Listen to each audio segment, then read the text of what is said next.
Well, I think everything's working. Okay. Okay. Well, this is Brian with Truth Matters, and this is Conversations on the Porch. I'm with my good friend Michael Pollina, and I've been looking forward to this conversation for quite a long time. I as well. More conversation, more interview, finding out things about you that I haven't known well, I haven't known at all, but I know a lot about you. But there's some things that you'll be able to shed some light on. You know, We'll try. you'll try, yeah. So you come from Dallas, but you carry a New York accent with you.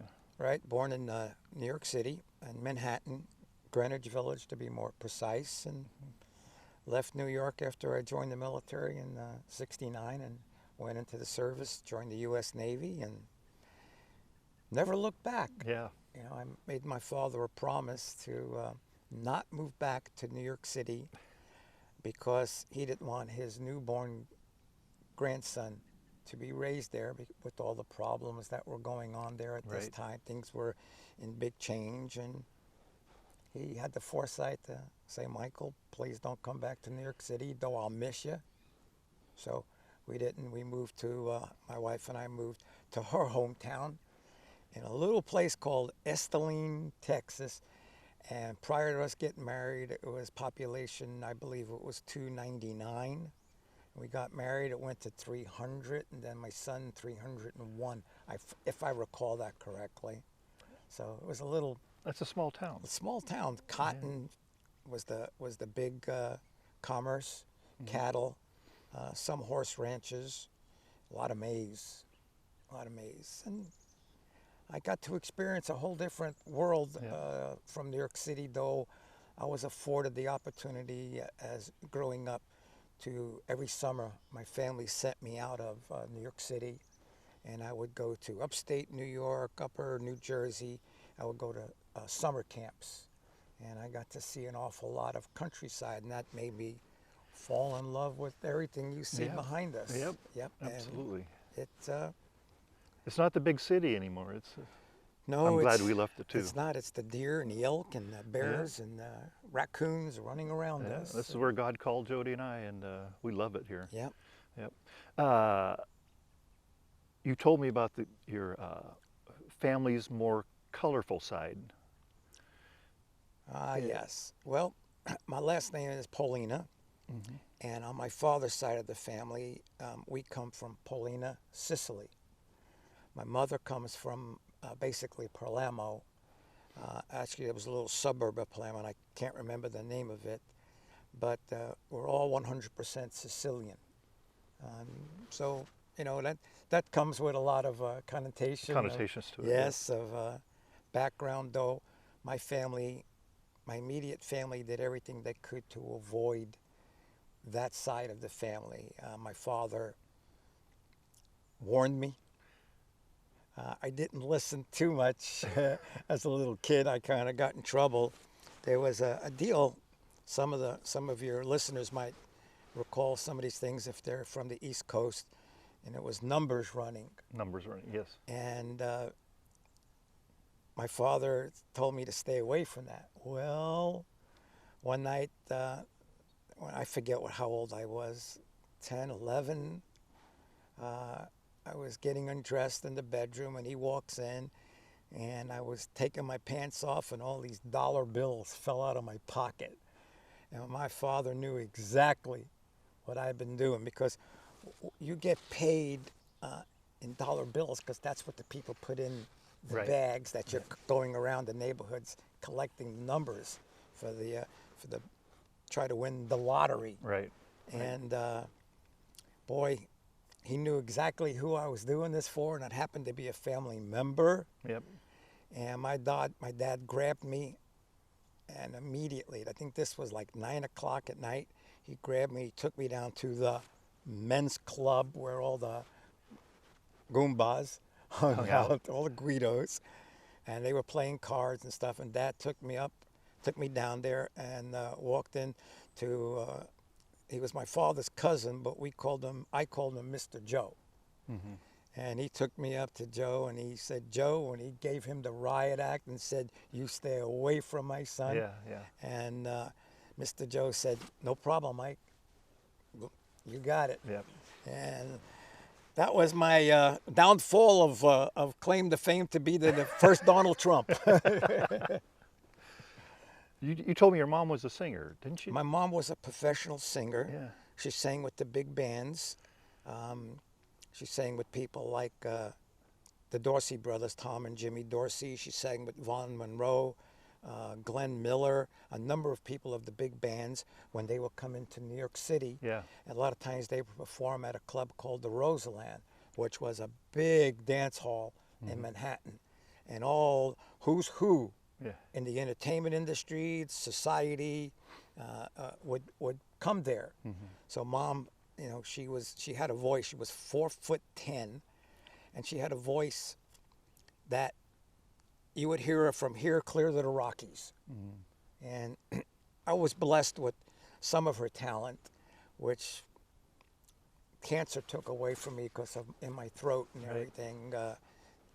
Kind of destroyed that, and that's how my wife and I met, was in choir, because we both sang. And then, you know, life has its little ways of giving you ups and downs and challenges. Absolutely. And Yeah. you know, but that's how it is. So this, there's the Sicilian DNA in you, Yeah. you know, but you have another part of this DNA, which is baseball. Ah, yeah. Baseball. Let me go to the beginning of that. First, I loved baseball, Yeah. and I would play for the Police Athletic League, PAL as it was called, sponsored by your local precinct that you were in. And that was my life. And Mom, being that she loved music, she always tried to teach me an appreciation for it. And I had an appreciation, but she wanted me to take trumpet lessons. She wanted me to take singing lessons, play the piano, even the drums. Boy, if I'd had hindsight. But my attitude was, Mom, it doesn't come with a baseball glove, a baseball bat, and a baseball. I really didn't want to have anything to do with it except the singing. I really enjoyed that, because Right. Mom and I would sing together in the kitchen, all throughout the house, and I loved it. Yeah. But all the rest of it, no, you can't Yeah. swing a bat at that Yeah. unless you want to hit the instrument, you know. But then, you know, I stayed with baseball, and in June 1969, I'm a senior in high school, and the New York Yankees used to have open call. You didn't have to be in college. And if I'm correct, in March they started open call. I went with my best friend, and about 1,000 other people showed up at Yankee Stadium, old Yankee Stadium. Yeah.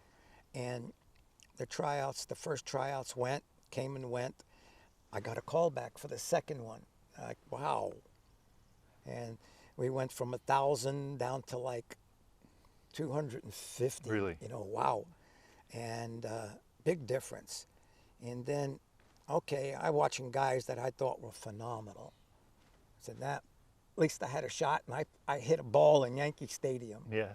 And then I got a call from their office, and this is before cell phone time, so I had to be on your old landline in the apartment. Right. You know? Yeah. And they called, and if I'm not mistaken, my mom answered the phone, and she went, Michael, hurry. And I got on the phone. I thought it was my dad, if I'm not mistaken. And it was the New York Yankees office. And they said, we want you to come back for a third round. Wow. So I went back for the third round. This was in end of May. 68, 69? This was 69. Yeah. So I went back for the third round, and Juneteenth is June 16th. So June 17th, I got in the mail an offer letter from the New York Yankees, which stated that I would go to their farm team for a season and work on batting, work on strength, work on more better techniques of throwing, even though I must have been doing something right to get through third Right. round and get an offer letter. And on June 18th, I got my other offer letter from Uncle Sam. Oh no. Yeah, oh no. And then it was the next day that my best buddy and I and Henry and I ran down into what they called the recruiter triangle, I think it was called, Yep. and ran to the U.S. Air Force recruiter. He was out to lunch. Because Henry and I did not want to go to Vietnam, is what we said. Because if you were in the Army or Marines, you went to Vietnam. Right. So we ran across the street to the U.S. Navy recruiter. And you can see Navy recruiter. And he promised us buddy duty. So boy, Henry and I were excited about, hey, we can go through the Navy together for the next 4 years. Second biggest lie I was ever told. So we went through boot camp together, and we got our orders from boot camp. He was to report to the U.S. Ticonderoga, which was an aircraft carrier out of San Diego. And I got shore duty out of Long Beach, California. Oh, really? So we were in the same state, just a few hundred miles apart, Yeah. no big deal. And we kept in touch and stuff. And it was great duty. And then I made petty officer after 2 different promotions. And then I made petty officer. And as soon as I made petty officer, new orders. I reported aboard a destroyer escort. And my wife at that time was pregnant. And thank God the ship did not pull out yet. So I was there when my son was born to help out and got emergency leave.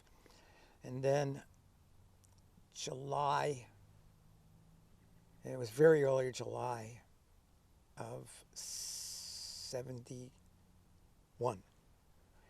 got orders to go overseas, to be being deployed to Vietnam. And I'm going, well, I'm still aboard ship. I got no problems, you know. Even if we on the gun line, I'm still out in the ocean there. Not on ground. Huh? Yeah, up in Tonkin Gulf. And, well, there's something in the military. For Army, most people we might be acquainted with your MOS for the Army, Right. MOS for the Marine Corps. I forget what it is for the Air Force. And then in the Navy, it's called NEC. In the Air Force, it's still lunchtime. Still a lunchtime, Yes, yeah, yeah. you know, aboard the B-52 while it's up there yeah. on a bombing run. Yeah. But in the Navy, it's called NEC, Naval Enlistment Certifications. Well, I had a bunch of different certifications. Yeah. And one of them was that I was assault craft trained. So when our ship pulled into Da Nang, I got pulled off for temporary duty over to Cam Ranh Bay, and I reported there with my orders. A beach master, an E9 chief, looks at my orders. He goes, "Oh, your boat's over there." So I look over and I'm seeing these PBRs, and I say, "Okay, which one, Chief?" And he goes, "The 17 boat." I went, "Okay," and I said, "Who do I report to?" And he goes, "Oh, no, you got that wrong." And like I looked at it probably with the most puzzling look, I'm sure. And he goes, "No, they report to you." And I went, "Excuse me, I'm a petty officer 3rd class. That's a petty officer 1st class or chief petty officer billet." He goes, "Well, they're all gone." So when he said it like that, I went, "Oh my God, yeah, they're all killed," you know.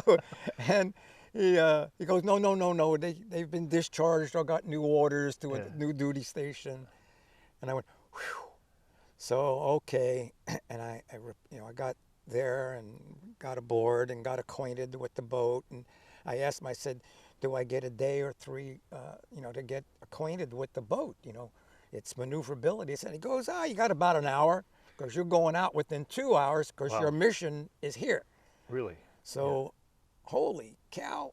And most of the time you're out there running security on the rivers. That's really what your main job was. And every now and then you might do an insertion of troops. I did a couple, and one of them was with some of the early Navy SEALs, and you just drop them off and beat feet out of there as quick as you can. Right. And then you take some Army guys for what they called LRP, which was long-range patrol guys, and they go out for weeks at a time, live off the land and all kinds of other crazy stuff inside their camos that they're wearing or their gis that they're wearing. Yep. And so that was a crazy time, and some sad times happened while there, and but you lived through it, and it might sound kind of not so nice, but I'm glad I made it out. Yes.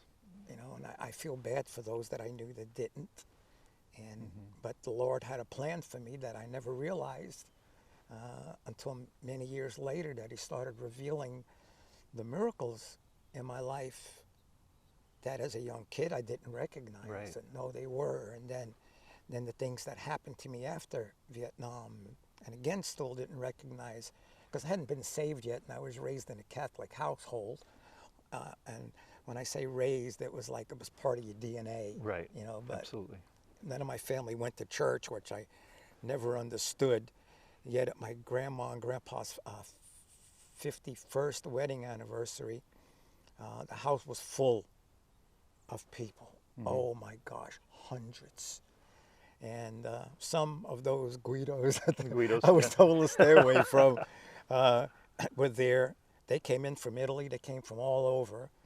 And I'll never forget the phone rings in the apartment, and my Aunt Dana, my father's sister, says, everybody be quiet, be quiet. She answers the phone. She goes, Papa, it's for you. My grandfather gets on the phone, and it was Pope John wishing them a happy 55th wedding anniversary. And I went like, wow, Grandpa, who are you? And I think I was 15 at the time.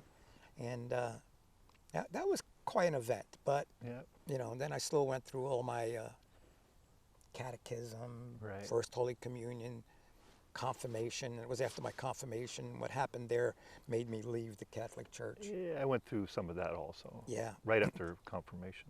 Right. So a couple years before that, you met Dr. King, didn't you? Oh.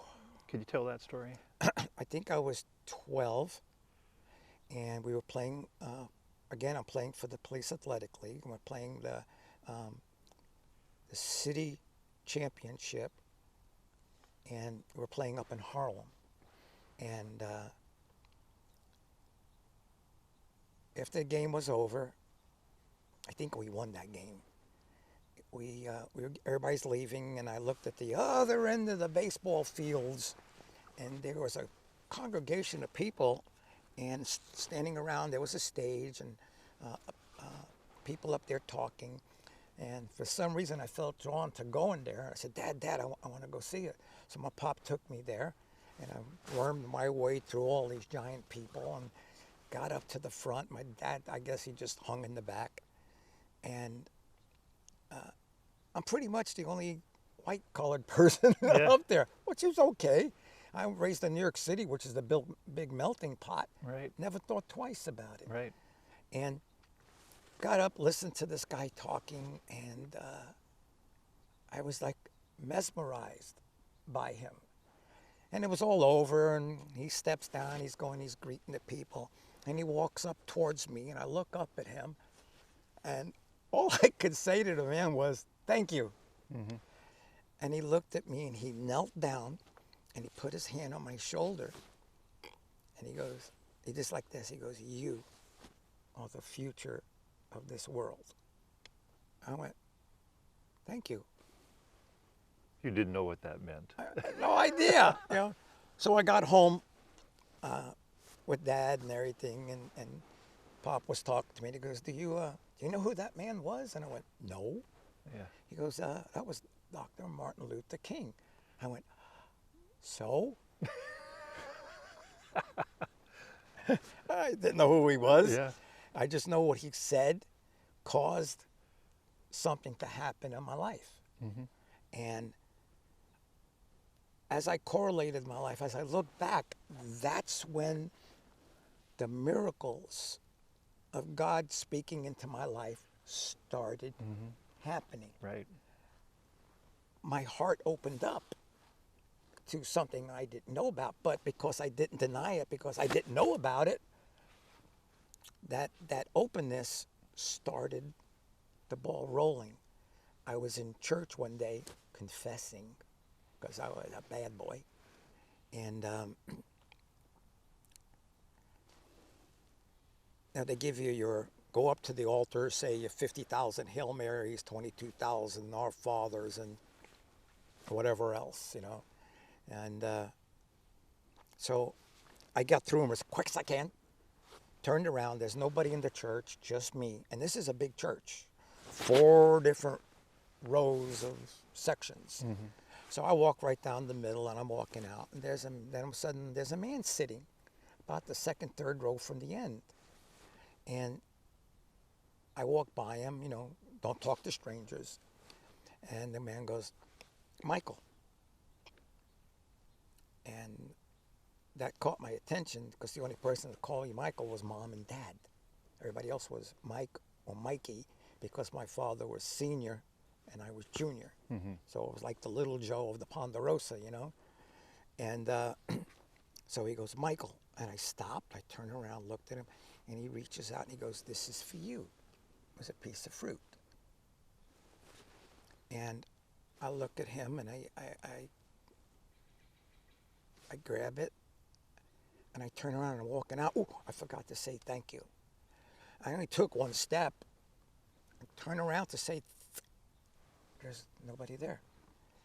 There's no way you can walk in a half a second and be out of that church. Especially you got to work down that pew. Yeah. You know, Yeah.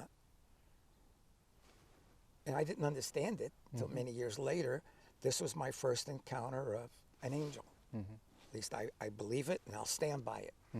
So, and then many other events, you know, Vietnam, I survived it, and everything that was going on, I survived it.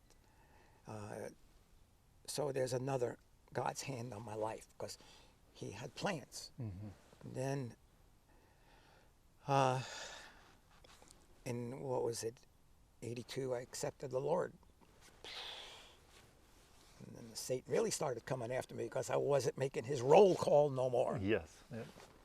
And so things went on and on. Then there was a period of quietness in my life, going to church, now trying to be the good Christian, which is like trying to be the good Catholic, Yeah. you know.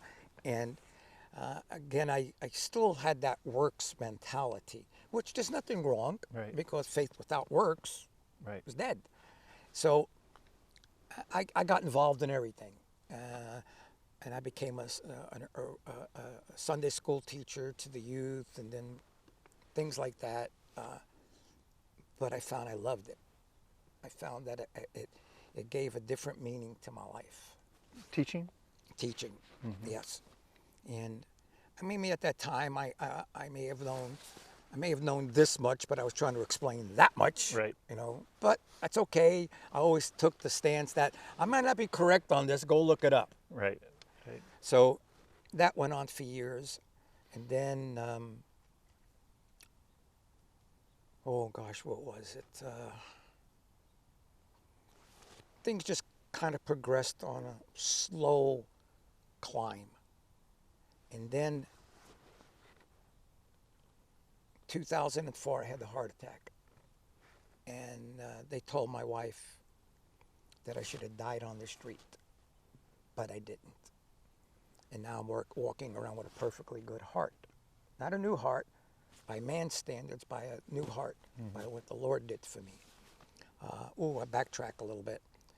I was diagnosed just a few years ago, finally, that Agent Orange exposure for when I was in Nam.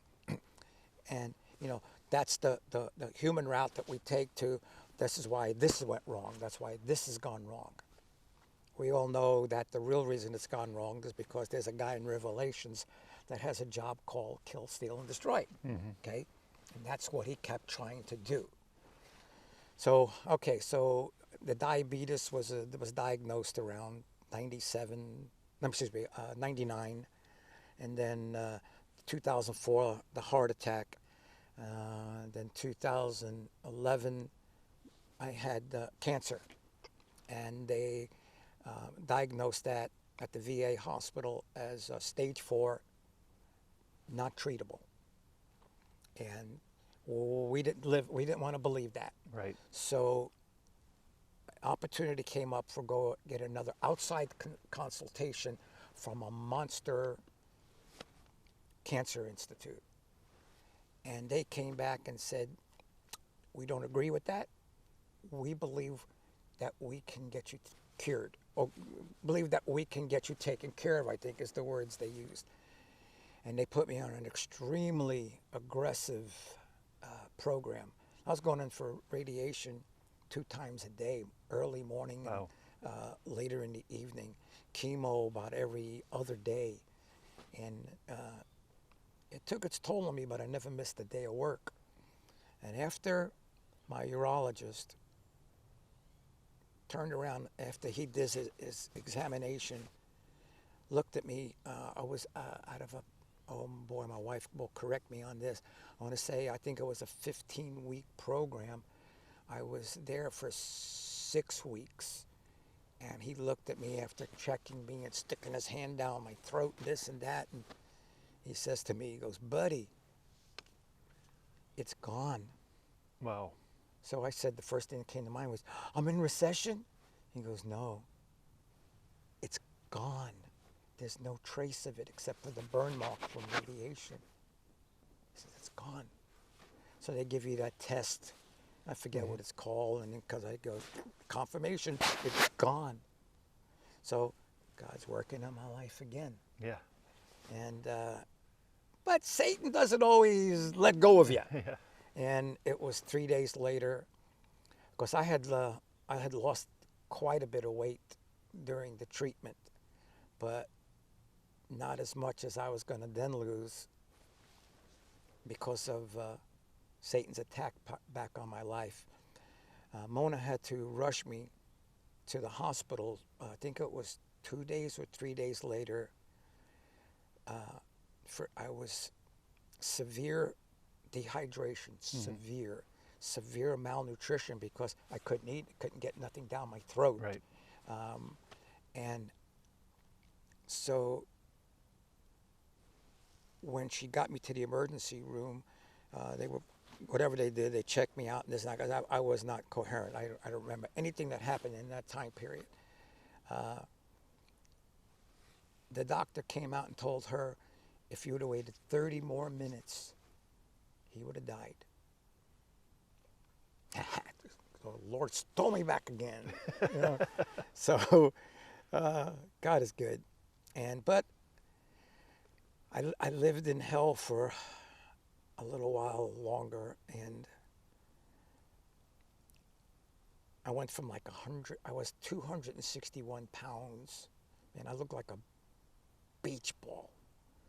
And I went down to, overall, I went down to 160, so 101 pounds I dropped. And, but during all this time, I actually my mind fell into despair, and I gave up. Mm-hmm. The pain, everything I was going through was just now beyond anything I could handle. Right. And I went into I couldn't sleep on our bed because I couldn't lay down. I wasn't able to, because I would choke and the fluids would build up. And so they had me sitting up on our couch with pillows. They decided to brace me up and a deal for my neck. And so I gave up. I went into the other bedroom, didn't wake up my wife. I walked in there. I laid down on the bed, face down, which that was danger. Mm-hmm. And I just said out loud, Lord, I'm done. I said, my wife is going through hell, taking care of me, worrying about me. And I found myself in a selfish moment. And I asked the Lord, take me home. I'm done. And within about 5 seconds, I felt this crushing weight come down on my back, actually on my whole body. I still had hair. When you had hair, I yes. had hair from the radiation. Or still before that, I didn't get it yet. And all the way down to my toes, I felt a crushing weight push me face down into the mattress. That was pretty good because the mattress in the other bedroom was firm. Yeah, That was a big You feat. look- yeah. So, and then all of a sudden, I was able to turn my head a little bit in the brightest light you can imagine. Like aircraft landing lights, runways, just boom. And all of a sudden, out of that light steps a figure. And I knew who it was immediately. 12-ish feet tall, at least 12 or more feet wide because of the wingspread. Black, coal black flaxen hair. Chest plate, solid gold. Shin guards, solid gold. Everything on it was amazing. And in his hand was a sword. And the sword was on fire, both sides. And I look up and I knew who it was. It was Michael. And he said, the Lord has sent me to do battle with you. Gone. Just like that. I believed it. Mm-hmm. I believed it. And everything changed. Right. Everything changed at that point. And I was reclaimed again. And again, there was a reason. You know, I had been ordained back in 2008, but because of health issues and that, I couldn't do very much. Mm-hmm. You heard my words, I couldn't do very much. It was, I'm under my power. So, but after I recouped, the Lord started putting me to work in different ways. Mona and I were involved with a church that was trying to grow. We were still inside the four walls, as I call it. And we got, the pastor, the senior pastor, had asked me to join him on a TV show at that time out of Dallas. So I was his co-host, you know, felt like Ed McMahon up there. Right. Mostly, you know. And so that was, you know, that was interesting. I learned quite a lot at that time. Yeah. And some of it was to be a little humble. You know, that comes the hard way. Humbling comes the hard way sometimes, does. you know. So I enjoyed it. Right. Well, one day, the pastor said, he goes, I can't make it. I'm not well. I want you to fill in. I went, you know, oh Yeah, my God, yeah. fear just crept in. Yeah, I have yeah. no message or nothing, you Yeah, know. right. So, and but then I remembered one of our teachers in Bible college said, You went to Bible college. I went to Bible college. Wait a minute, was it same one? Yeah, look at this. Yeah. And so he said, as a minister, you should always be prepared. So I took that to mean write a lesson, put it in the back of a book somewhere, and one day you'll get to pull it out. Pull it out. Yep. So it was something like that. I Yeah. pulled out a little bit of what I got, and I went, that was for then. What could this apply to for now? And I redid stuff, and the show was a 30-minute broadcast. So I asked Mona to be my co-host because I knew she'd save me every time. Oh, of course. You know, of yeah. course, you know, Mona's I knew real, that. Mona's real blessing. You know, let me Yeah. tell you, they broke the mold Yeah. after she was born. Yeah, they did. That's right. Yes, they did. She's amazing. Yeah. So we're up there, and they cue us in, bring us in, and I'm talking and going, and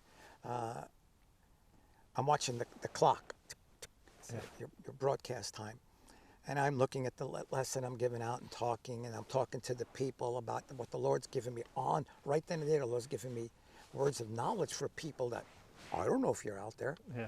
but I say it anyhow. And I said, Debbie, this is for you. Martha, this is for you. Okay. People will say, well, it's sure going to be a Debbie in the audience, and there's going to be a Martha in the audience. Yeah, right. Yeah, coincidence, right? We have coincidences in the Bible. So, not really. All of a sudden, I looked at the last line on my lesson, and I'm done. I look up at the clock, and I've got 4 minutes to go. And I'm going, in the back of my mind, my mind is screaming, ah! You know, like, what am I going to do for 4 minutes? Yeah. You know, I've been using Mona, bringing her in, bringing her out, and she's done wonderful. I've got to wrap this up. Do you know how to tap dance? Trust me, I was going to start singing the Star Spangled Banner, but you know that wasn't going to work out. So I remember just saying to the Lord, Lord, what do you got for somebody?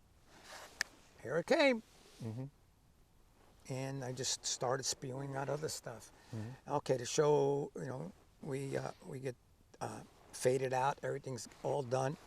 The studio production manager comes up to Mona and I, and he goes, you know, you guys need to think about doing this. He says, you're absolute naturals. No ums, no no you know.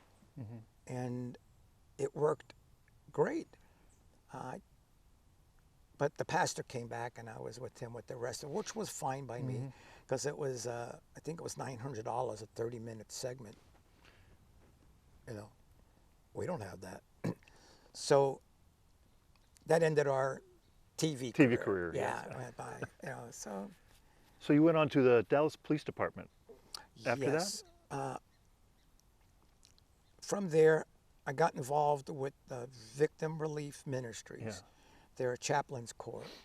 And through that, I went with the Dallas Police Department, and I wasn't an office chaplain. I wasn't, let me call you up, and chaplain, could you show up? No, I was in the cruiser. Really? Yeah. Right. On duty, driving around with, you know, duty days and everything. And, you know, you get to see good people. You get to see people that just do stupid things. The police say to you, now you're behind the yellow tape. The world is different. Yes. So, and then you get to see the horrors of people.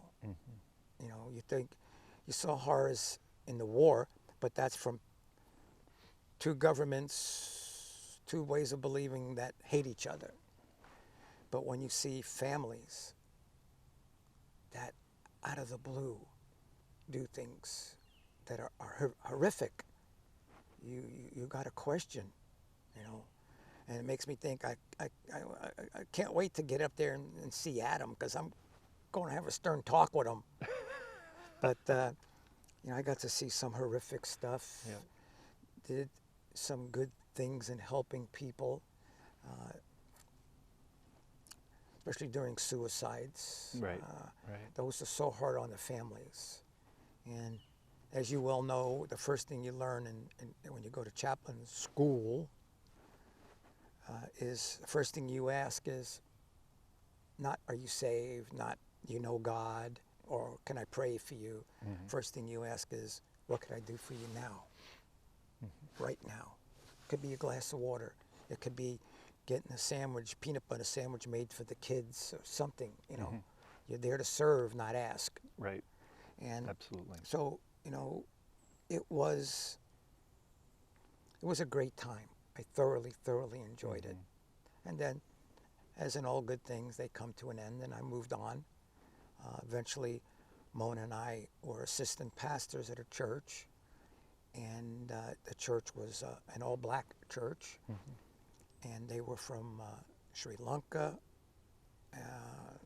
Nigeria,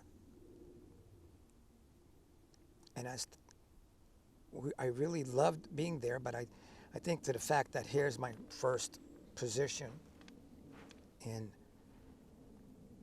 a lot of times when you're in a position of some kind of authority, it can blind you to things. And it blinded me to the reason I left the Catholic Church. Control, religious The religious spirit. spirit. Yeah. And they loved the Lord, but they were steep in formality. Tradition. And tradition. And it's like, oh my gosh, when the Lord started pulling us out.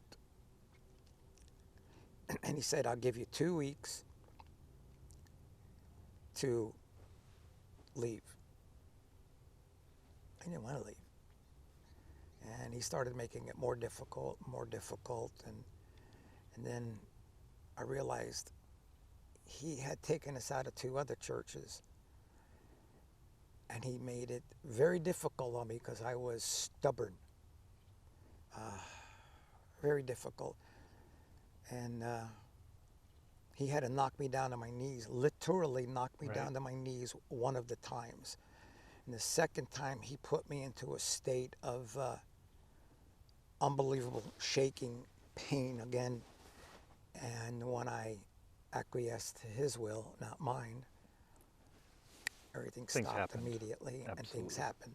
So at this church, I wrote 2 resignation letters. One was a resignation because it was time to leave. And the second one was why we were leaving.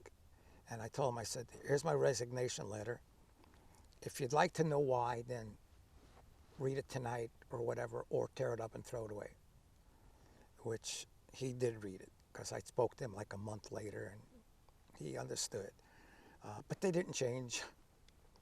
Nothing's changed. Right. We just saw them back online, and same old, same old. Yeah. So, you know, So how'd you get up here in North Bend? we drove. It's, well, Yeah. yeah. Yeah. Our kids live in Bellevue, Yeah. and our grandchildren, our 2 youngest granddaughters, my wife wanted to be part of their life. Right. And the kids said, you need to move here. So May 5th, we were packed in a big, whatever you call those monster panel trucks, and we drove here. Well, 2 days before us getting in that truck to drive here, I just went through gallbladder surgery. So, man, all the things that go along with that surgery were going on. Right. And we drove from Dallas here. We took our time. I think we took 4 days, and we had it planned out, how many miles a day, everything, and it was an okay trip. I was discomfort, but my cat sat on the dash of the truck. It was actually good. And then we got here, and the kids found us a place in North Bend. And we live right up against the mountain. Right. People say, do you look out your window and get to see Mount Si out there? Yeah. We said, no. We look out our dining room window and look straight up at Mount Si. Yeah, Well, right that's to the how top. close we are. Yeah. So Yeah. that went well. And we have 5 grandchildren and 2 great grandchildren. Right. And our majority of them live in Texas, and the 2 my son and daughter-in-law are here, and our 2 granddaughters are here. Right. So I was working for a bus company here in the valley, and you showed up one day. oh yeah, Yeah. Looking for a job. looking for a job. I saw the poster on Ace Hardware, wanted. I put it there. Yes. Yeah. Oh, look, no, it was right underneath the most wanted. Yeah. The most. Yeah. So yeah, I looked at it and pulled a little tab off and called the phone, and Wendy answered. Yeah. And she goes, hang on, I'll pass you to Marcia. So pass me to Marcia. And Marcia goes, blah, blah, blah. Yes, we are hiring. Can you come in here tomorrow? I said, sure, where are you? And she said, blah, blah, blah, right here at the Mount Si Senior Center. And because we're right across the street from Ace Hardware. I said, well, I'm calling you right now from Ace Hardware. She goes, well, turn around, look across the street. And there I was, and she was waving. Ah, So I said, yeah, I see ya. okay. She goes, come over. Came over, me and my friend Phil, and he was from Dallas, Yeah, visiting with us, stayed with us for a little while, and we both filled out the applications. He didn't quite make it, yeah, not the best driving record, yeah. and no issues with me. And she calls me up a day later Hmm. and says, if you like the job, it's yours. Awesome. Training is in 1 week. Showed up, and I was with y'all, not quite 2 years, Hmm. and decided it's really, really time for me to retire, because I was really Right. retired already. But I decided this is it, Yeah. game So you over. had this event happen. You had a route from North Bend up to Rattlesnake Lake and then back to North Bend. Yeah, And if I remember correctly, the route is 20 minutes to Rattlesnake Lake, yeah, yeah. 10 minutes It's rest, 10 minutes rest, 20 minutes back to 20 North minutes Bend. back, in time to get ready to start the loop Right. within 6 minutes. And so you had finished that first 20 minutes, hit the lake, and you were there for 10-minute rest period. Correct. What happened there? Here's another way God affirms what he does with you. He already had told me prior to this that my church was in the field. Not evangelism, Right. but I almost felt like the the answer man that was for Oh, there you go. Yeah. remember him? Yeah. And because people would say, "Oh, you're a minister. What about?" And they would ask you questions, or Right. they would be a non-believer and ask you a question because I'm driving the bus, and they would see my Bible on the dash and Right. ask you questions. I always had a bad habit of saying, when somebody would ask me like, "Oh, are you a Christian?" Yeah. Well, what about this? Oh, you don't want to know. Well, yeah, no, you don't want to know. Well, I would like to know. Okay. And then I would give them an answer. Right. Okay. And then they would receive it or not receive it. Right. It's not up to us. Right. So I'm at the first part of the loop. I stop and I look over, and a car pulls up, windows roll down, and there's a young boy sitting in there. And immediately I hear he's in despair. And the Lord said, go talk to him. So I get out and I'm walking and I'm looking at him, and I know what's going on because now my chaplain training from Dallas PD is kicked in, Hmm. and I see the look on this kid's face. I know what he's thinking about doing. So I get closer to the car, and more as I get closer, more of the training is kicking in. Hmm. I'm offset from the window. So I'm walking, I said, "Hi." He looked over at me, and I got just another foot closer, and I saw the gun in his hand on the passenger seat. So I stay my course to the side. Right. I said, "What's going on?" And he looked at me, and I said, "Talk to me." Hmm. So we started talking. And he goes, "Why, you were, I forget, he even something like, are you a Christian?" or something like that. So I said, "Yes." And I said, "How can I help you? What can I do for you right now?" And we started talking. And I started talking to him about my life, not about his. Because I'm not in his shoes, I'm in my shoes. And I explained to him, I have worn the shoes you're in right now. I have been there. The gun was not only in my hand, but it was to my head. And not only that, I pulled the trigger. And I went into more of the story. And so he looked at me, and his countenance, after our talk, was just changed. He went from this pale, ugly color to a sudden, almost like a glow. He just looked like the Lord just saved him. And he said the prayer with me right then and there. Really. Yeah. So I said, "Do you know anybody in the church?" He goes, "Well, I go visit these guys I know, at their church. I just go in and out, He goes, He goes, but I'm gonna go visit the church. I said, that's a good idea. Here's my card. What's your number? Took everything down. I said, I'm gonna call you. Whether you call me or not, I'm gonna call you. Well, out of sight, out of mind.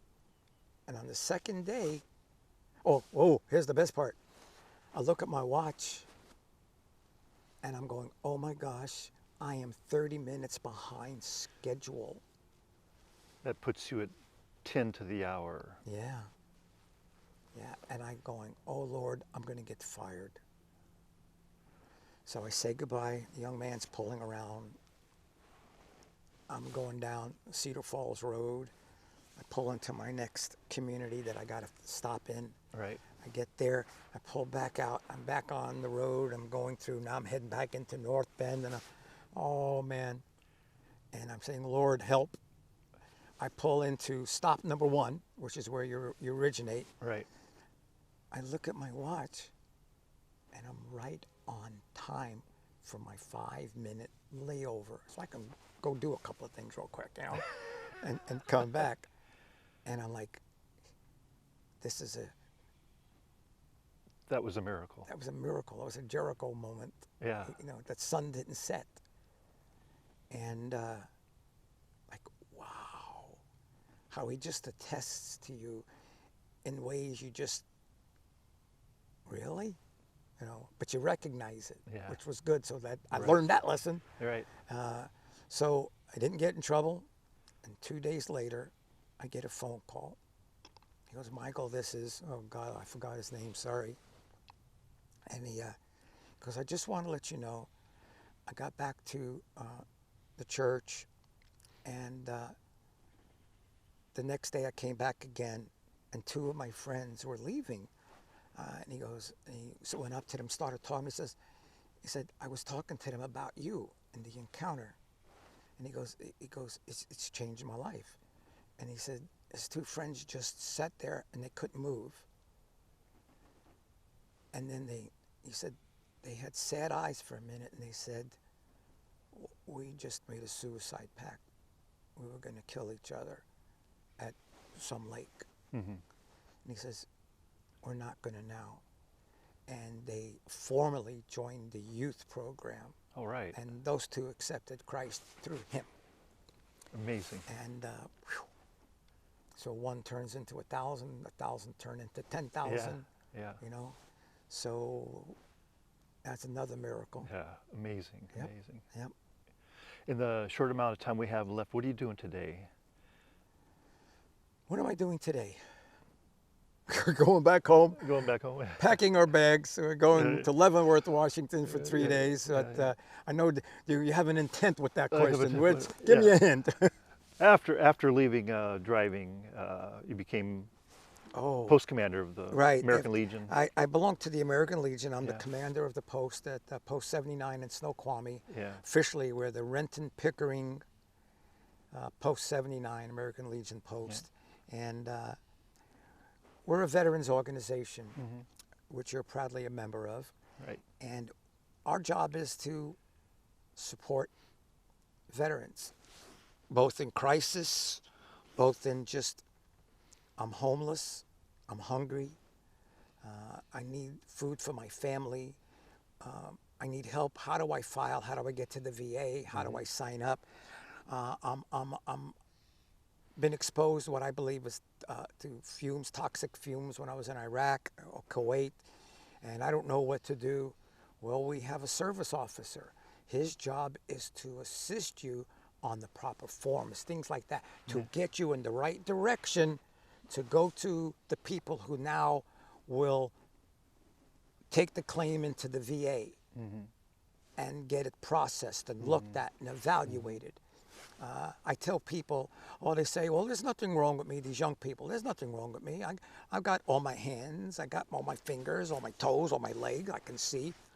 That was my attitude. Right. My first visit to the VA. And thank God I had a chief petty officer, retired, that looked at me and set me straight. Goes, you might be now, but you don't know what the future's going to bring you. Right.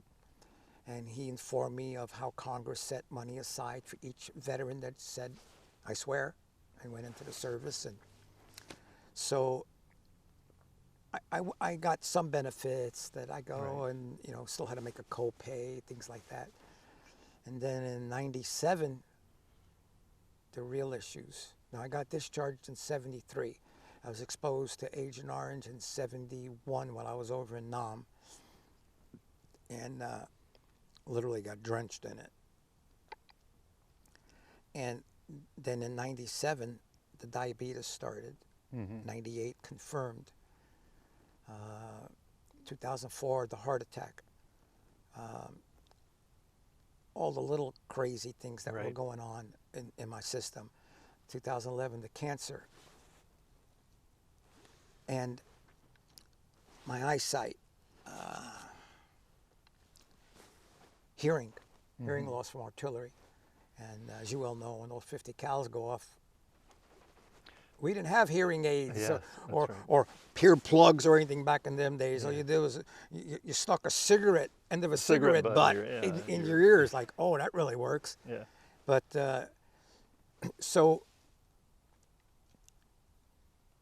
I said to myself, thank God I listened to this chief petty officer. So I restarted my claims. I didn't belong to a veterans group, so I notified the Disabled American Veterans Group, which they're a good group. And they took me by the hand, helped me get everything filed, Yeah. and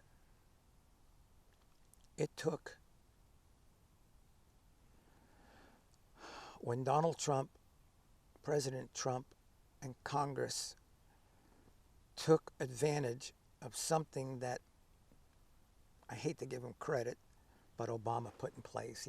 He started a fund, you might say, that Congress had to put billions of dollars aside, okay, even though they were stealing from it. So Congress and Trump passed the Blue Water Act. The Blue Water Act had to do with people exposed to Agent Orange, because they said, well, you're not a brown water Right. sailor, you were a blue water sailor. Right. Well, wait a minute, I drove PBRs. What do you think you drove, out in the middle of the ocean? Yeah. You know, so stuff like that, I had to prove it, which they finally accepted proof. So 20-something years later, they said, after all the retesting, they went, yep, we acknowledge you were exposed to Agent Orange. And they changed my status from 10% disability to 100% disability. So thank God for small favors and listening Yes. to a chief. Yep. Oh, I encourage your listeners, if any veterans out there, don't think you're infallible. Don't think it can't happen to you. The system is there. Go use it, because it's using you. Absolutely. Yeah. So, one question I ask everybody that I'm interviewing is, we've had this life of 40 years of walking with God, 30 years walking with God, Yeah. 50 years watching with God. Yeah. What is the thing that has kept you moving forward in the Lord?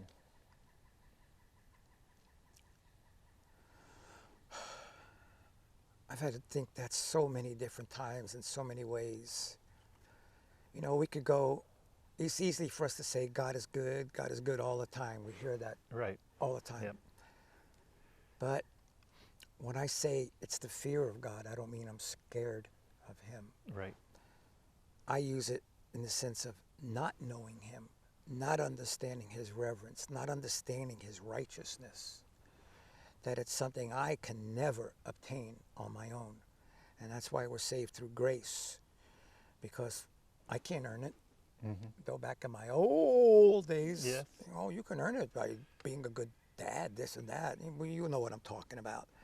So it's that reverent fear that keeps me moving on, that there is something better that will last for eternity. And like I said earlier, I'm going to have a big talk with Adam. And I can't do that if I don't get upstairs. Yeah. Yeah. Yeah. So, That's great. I'm finding, as people I interview, fear of God is now being reintroduced into the church. yes. In a big way. Yes. And people are starting to get the perspective of their smallness Good way compared of to the putting it. greatness of who he is. That doesn't diminish or minimize who they are, their walk with God, or being the man or woman of God that he's called them to be. It is like we know our place. Yes. And we walk in it in humility and brokenness and but yet in victory too. And walking in the promise, those promises, Right. and just And going forward, you know. if there's another thing I'd like to tell your audience is, remember this, we're heirs to the kingdom. And an heir doesn't take place after we die in this case. We are heirs now. Absolutely. We are operating in the kingdom. We are to talk into the kingdom and create. The Lord has put us in charge already of this kingdom. Take that with you. Those are good words, Michael. Yes, thank you. Well, I appreciate you coming and talking with us today. I'm glad we got to share this moment. Next time, coffee. Next time, coffee. Actually, we'll be at your house for dinner. Thank There you. go. Okay, God bless. All right. Thank you, buddy.